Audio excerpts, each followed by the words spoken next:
Now we study our next unit, electrochemistry. What is the meaning of electrochemistry? If we split this term, we get electro plus chemistry. It means study of electricity in the field of chemistry is called electrochemistry. तो chemistry में अगर जहाँ पर हम electricity का use की study करेंगे, that is called electrochemistry. Here we study two types of cells. Number one cell is electrochemical cell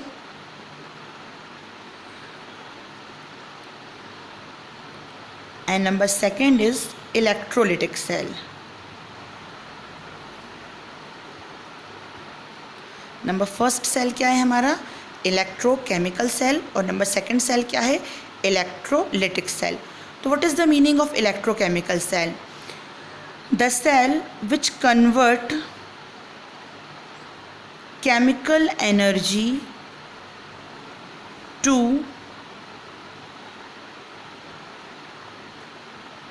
electrical energy is called electrochemical cell, and the cell which converts electrical energy to chemical energy, that is called electrolytic cell. तो जो दो type के sales हमको पढ़ना है यहाँ पे, उसमें से फर्स्ट क्या है? इलेक्ट्रोकेमिकल सेल, और सेकंड क्या है? Electrolytic cell. तो इलेक्ट्रोकेमिकल सेल क्या होगा? वो सेल जो केमिकल एनर्जी को इलेक्ट्रिकल एनर्जी में कन्वर्ट करे, मतलब कुछ ऐसे केमिकल चेंजेस हों जिसके रिजल्टेंट हमको इलेक्ट्रिसिटी मिले. These type of cells are called electrochemical cells. And electrolytical cell या इलेक्ट्रोलिटिक सेल्स आर दो cells which converts electrical energy to chemical energy. मतलब वो सेल्स जिनमें आप इलेक्ट्रिसिटी यूज़ कर रहे हैं और उसके रिजल्ट में आपको कोई प्रोडक्ट मिल रहा है, these are called electrolytic cell. अब हमको इस बार का जो सिलेबस उसमें हमको ज़्यादा पोर्शन कौन सा पढ़ना? इलेक्ट्रोकेमिकल सेल, और बहुत लीस्ट अमाउंट मतलब ये मानो 10 to 20% बस इलेक्ट्रोलिटिक सेल है. हमने 11th स्टैंडर्ड में जो एस ब्लॉक एलिमेंट्स में जो प्रिपरेशन मेथड्स पढ़े थे, नेल्सन सेल्स, कास्टनर कैलनर सेल, ये सब किसके एग्जाम्पल हैं? इलेक्ट्रोलिटिक सेल्स के. उसमें अपन क्या करते हैं? एक्सटर्नल सोर्स से इलेक्ट्रिसिटी प्रोवाइड करते हैं, जिसके रिजल्टेंट हमको क्या मिलते हैं? कुछ प्रोडक्ट्स मिलते हैं.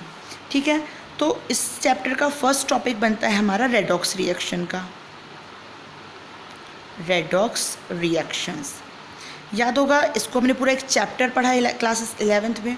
11th स्टैंडर्ड में एक पूरी यूनिट है किससे रिलेट करती हुई? हमारी अपने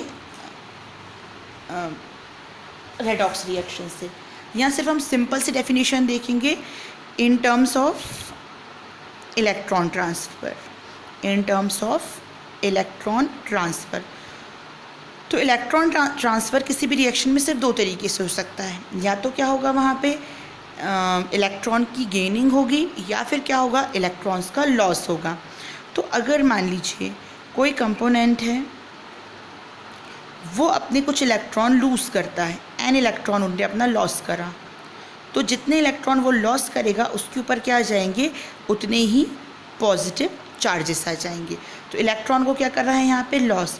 तो loss of electron is called oxidation.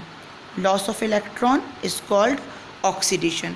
और अगर मान लीजिए कोई आयन्स हैं, ठीक है, जितने आयन हैं उतने ही वो इलेक्ट्रॉन क्या करेगा? गेन करेगा. तो वो आयन काय में कन्वर्ट हो जाएंगे? अपने मेटल में.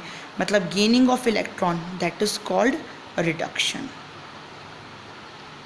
Gaining of electron is called reduction. Loss of electron क्या हो जाएगा हमारा? Oxidation. And gaining of electron क्या हो जाएगा हमारा? रिडक्शन. अब आते हैं हम इस चीज़ की थीम पर कि जो हमारा इलेक्ट्रोकेमिकल सेल है, इलेक्ट्रोकेमिकल सेल की थीम कहाँ से? एक बिल्कुल छोटा सा सिंपल सा एक्सपेरिमेंट है. जो थीम ऑफ इलेक्ट्रोकेमिकल सेल है वो एक छोटे से एक्सपेरिमेंट से आई.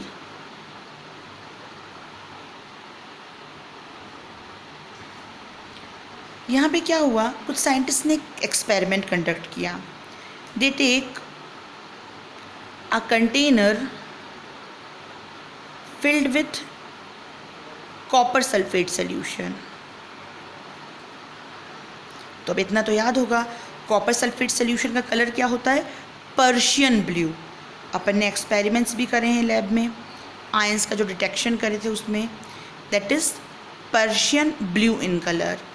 अब जो कॉपर सल्फेट लिया वो पर्शियन ब्लू कलर का है, और कॉपर सल्फेट का जो पर्शियन ब्लू कलर होता है वो उसका रीज़न क्या होता है, presence of Cu2+ ions.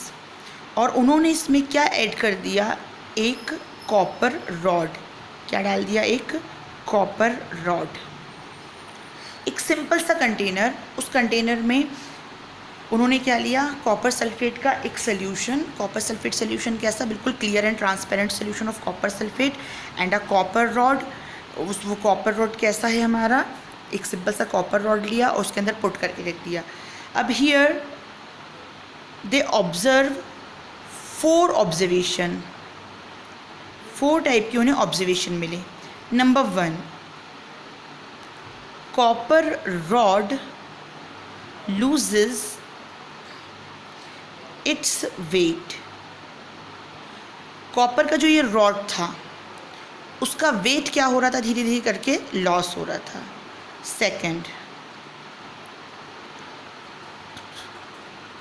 Blue colour of copper sulphate becomes faded.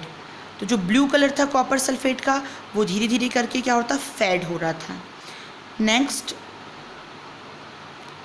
Brown precipitation PPT at the bottom of the container. जब उन्होंने स्टार्टिंग में लिया था कंटेनर में सोल्यूशन कॉपर सल्फेट का, तो वो तो बिल्कुल क्लियर एंड ट्रांसपेरेंट था, कलर उसका ब्लू था but it is clear and transparent. But after some time they observe here brown PPT। यहाँ नीचे की तरफ में क्या था, जो क्लियरेंस थी वो ख़त्म हो गई और यहाँ पे ब्राउन PPT कलेक्ट हो गया। And last one, heat evolved. अब ये जो 4 ऑब्जर्वेशन लिए, इनके रीजंस देखना है अब हमको।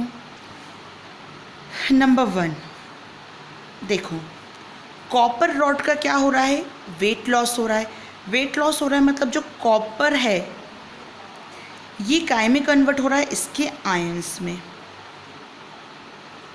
कॉपर के जो कॉपर मेटल है, कॉपर सॉलिड, वो उसके काय में कन्वर्ट हो रहा है आयंस में। आयंस में कन्वर्ट हो रहा है, it means it loses same amount of electron. जितने चार्जेस बन रहे उतने इलेक्ट्रॉन वो क्या कर रहा है, लॉस कर रहा है। सेकेंड थिंग, ये जो सेकेंड और थर्ड है इसका रीज़न सेम है। जो ब्राउन PPT कलेक्ट हो रहा है, तो सोल्यूशन में कौन से आयन है, Cu2+ आयन से। वो Cu2+ आयन ये 2 इलेक्ट्रॉन्स को गेन करके काय में कन्वर्ट हो रहे हैं, कॉपर मेटल में। और यही कॉपर मेटल का जो प्रेसिपिटेशन है वो प्रेसिपिटेशन यहाँ पर कलेक्ट हो रहा है। ठीक है, Cu2+ क्या कर रहा है, 2 इलेक्ट्रॉन्स को गेन कर रहा है, सोल्यूशन का Cu2+। कॉपर आयन क्या कर रहा है, इलेक्ट्रॉन को गेन कर काय में कन्वर्ट हो रहा है, कॉपर सॉलिड में। ठीक है, तो इस वजह से यहाँ पर क्या हो रहा है, सोल्यूशन में से Cu2+ आयन डिक्रीज़ होता जा रहा है, इसलिए ब्लू कलर कॉपर सल्फेट का क्या हो रहा है, फेडेड। क्योंकि ब्लू कलर किसकी वजह से होता है, Cu2+ की वजह से। और ये Cu2+ काय में कन्वर्ट हो रहा है, कॉपर में। तो कॉपर जो मेटल होता है उसका कलर भी ब्राउनिश होता है, तो वही ब्राउन कलर का PPT कहाँ कलेक्ट हो रहा है, यहाँ पे। अब देखो यहाँ पे लॉस ऑफ इलेक्ट्रॉन हो रहा है। लॉस ऑफ इलेक्ट्रॉन मीन्स क्या होता है, oxidation. And here gaining of electron. तो गेनिंग ऑफ इलेक्ट्रॉन का मतलब क्या होता है, रिडक्शन। तो साइमल्टेनियसली कौन सी प्रोसेस हो रही है यहाँ पे, ऑक्सीडेशन भी हो रहा है और रिडक्शन भी। It means here direct redox reaction take place. यहाँ पे क्या हो रही है, डायरेक्ट रेडॉक्स रिएक्शन हो रही है। इसी वजह से वहाँ पे क्या हो रहा है, हीट इवॉल्व हो रहा है।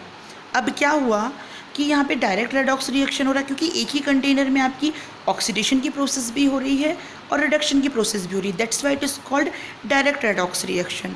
इस वजह से क्या हो रहा है, यहाँ पर हमारा हमको जो एनर्जी मिल रही है वो किस फॉर्म में मिल रही है, हीट के फॉर्म में मिल रही है, और हीट के फॉर्म में मिलने की वजह से हमको कुछ उसमें से गेन नहीं हो रहा है।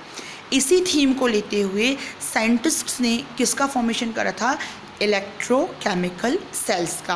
तो हम नेक्स्ट वीडियो में यही देखेंगे, working of electrochemical cells and structure of electrochemical cells.